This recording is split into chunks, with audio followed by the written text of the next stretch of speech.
I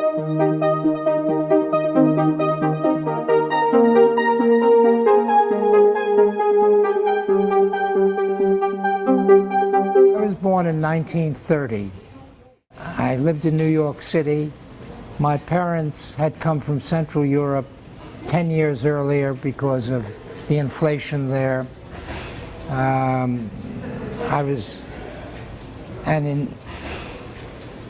My earliest memories are of the rise of Hitler and the Nazis in Germany.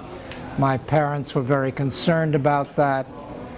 It was a matter of discussion, constant discussion in our home. They helped people leave who wished to leave. So I was politically oriented to the left, to anti-fascism from very young years. And then after the war ended, I was still New York City, of course, was a political center in the United States, so one could go to rallies in Madison Square Garden and all that sort of thing, which I did do. When we came to the 1948 election, that was when Henry Wallace was running for president on a very radical platform, and I was active in something called Students for Wallace.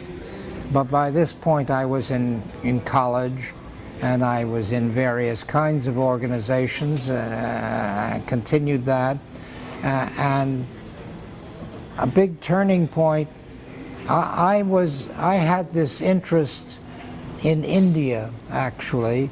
I was very interested in the Indian National Congress and in Gandhi and so forth, so I followed all of that, and I thought I was going to, perhaps work on India, but because I was involved in something else where I met Africans, I shifted my interest from India to Africa, and because I was good in French, I, from the very beginning, was interested both in what was going on in English-speaking Africa and in French-speaking Africa. So I came to the point where I was doing my dissertation. I did a dissertation on the role of voluntary organizations in the politics of British and French West Africa, and I then traveled a considerable number of times in Africa, which gave me a different perspective of the world completely. Some people, how shall I say, many people when they went to Africa tried to impose a Western point of view on them. I was educated by my African friends to see the world as Africans saw it, and that became a long-term commitment. So I continued to be active in all sorts of things, and indeed one of the big turning point was 1968, when there was this, what I saw as a worldwide revolution, and I was very active at Columbia University, where I was a junior professor in supporting the students and trying to mediate between them and the administration. So this consolidated, if you will, and undid some of my simplistic liberal ideas that I had had before. And then I became a professor, and actually I came here to Montreal for 4 years to be, and was active in movements here. in Oxfam, Quebec, for example, which was quite a radical organization at the time. I'm not sure how much it is now. I was active in that and attempted to protect them from the sense that they shouldn't have a Quebec organization but only a Canada-wide organization and so forth. And ever since then I have always felt that there was no way someone could be apolitical. Being apolitical is simply being in support of the status quo, and that is a political position. So I never saw the conflict between activism and scholarship. They aren't the same thing, but I never saw the conflict between them. And I always felt that I could be a good scholar, informed by my moral principles and my political preferences, but still be a good scholar and nonetheless be very active politically, and ought to be very active politically. So there I am, here I am now, many years later, again in Montreal, and I still feel that I should be an activist as well as an intellectual.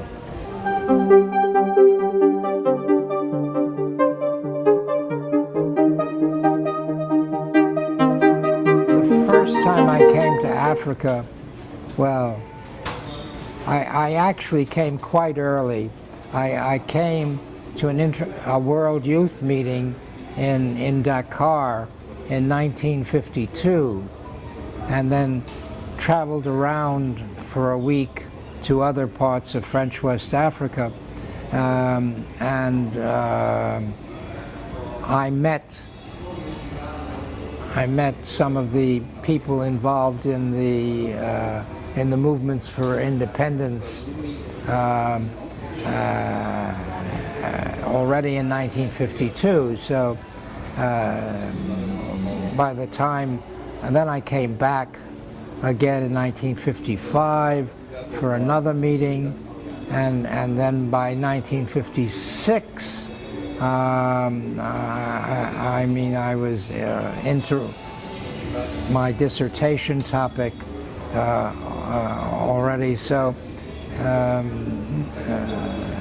this was a process whereby I got pulled in further and further to networks of people in various countries in West Africa. I was there at the beginning as a youth movement. Well, in Africa, it turns out at that time, youth was a category that was stretched quite further than one would think. So people who represented youth organizations were in their 30s, 40s, and even in their 50s. And the point is, these people whom I got to know 2 years later or 3 years later became prime ministers, foreign ministers, all sorts of things. So I began to have a series of contacts throughout East Africa. Then I stretched it to East Africa. I couldn't get into South Africa at the time. I was in fact on a blacklist apparently of the apartheid regime, and I similarly with Portuguese-speaking Africa, they wouldn't give me visas to get in, but that just strengthened what I was doing, and later after the first wave of independence, there was the last attempts, which were in Portuguese-speaking Africa, as well as what is now called Zimbabwe and what is now called Tanzania.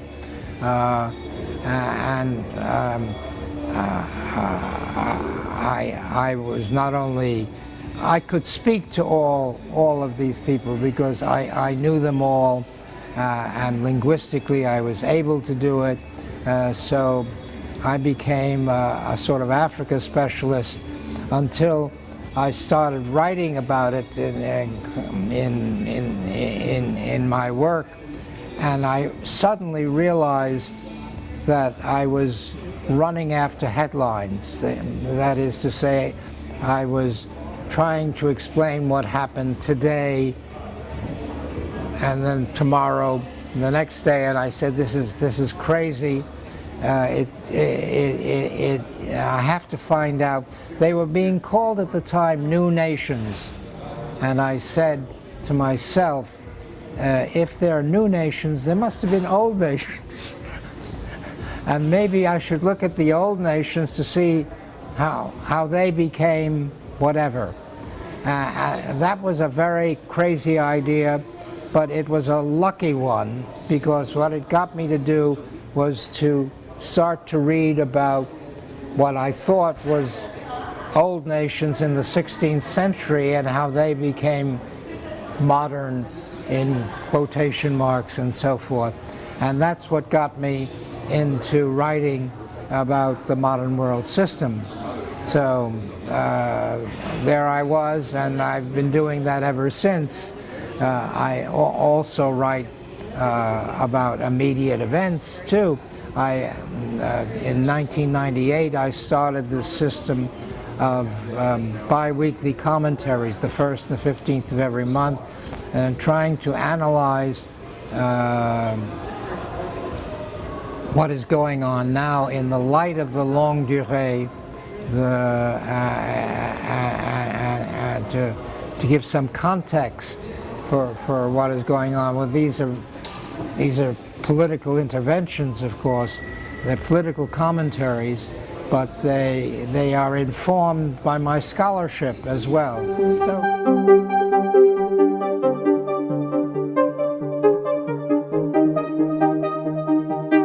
In 2001, I had been involved with some of the people who were part of the founding of the World Social Forum, but the first one in 2001 I did not come, and at that time they had a system where they invited speakers, and one of the people who was active in the World Social Forum put pressure on them, or suggested to them that they invite me to the 2002 meeting, and I came here it was in Porto Alegre, and of course as soon as I came I was converted to the importance of the World Social Forum, and I began to attend quite regularly. I haven't come to every single one, but I've come to most of them. I was in Porto Alegre at least twice. I was in Mumbai in India. I was in Nairobi in Kenya, and then I was in Dakar in Senegal. So, and here I am in Montreal. So, I've attended quite a few. I'm a great believer in the World Social Forum. I think well, I used to say it's the only game of town. It's the only place where there is a world movement for transformation. But of course it has lots of problems, and it's in difficulties because of the shift in the world situation. I mean, that the World Social Forum is not exempt from the realities of the world.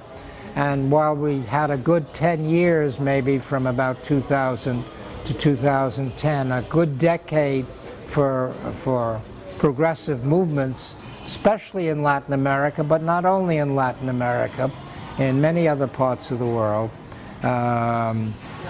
What happened was, by processes internal to the world system, right, things moved in the other direction, and we suddenly are, as somebody said yesterday in a meeting, we're in a defensive mode rather than an offensive mode.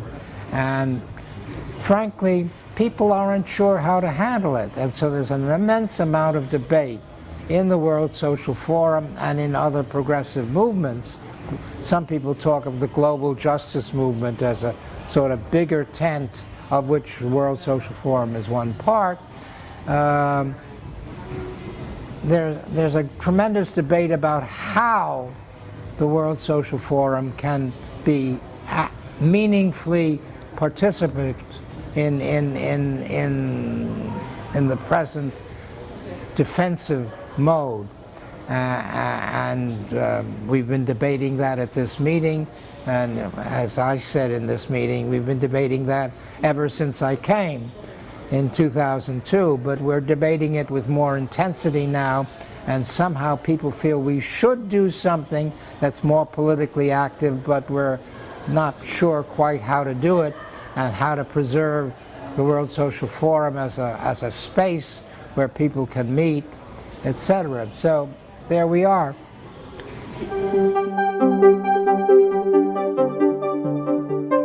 I'm not sure I can.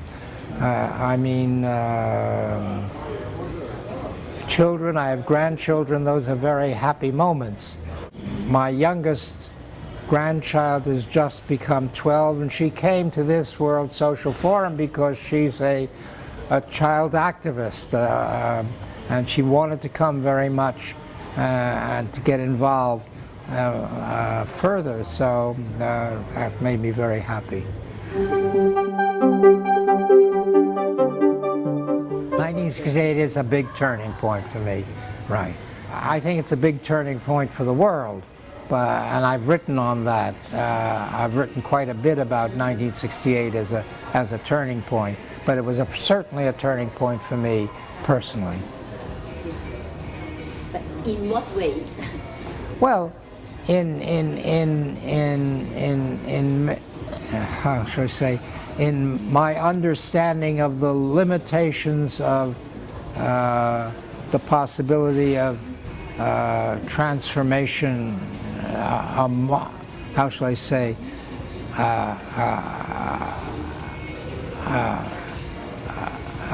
a bit-by-bit transformation of the world just wouldn't work, and that we needed another world being possible, or as they say here in Montreal now, another world is necessary, and the necessary is possible. So, and the sense of having that feeling is something I didn't have before 1968. So for me, it's a turning point. So, I hope this helps you understand what was going on in my life, and maybe if it's of help to anyone, I'll be very glad. I don't intend to stop being an activist as long as I'm sort of on 2 feet.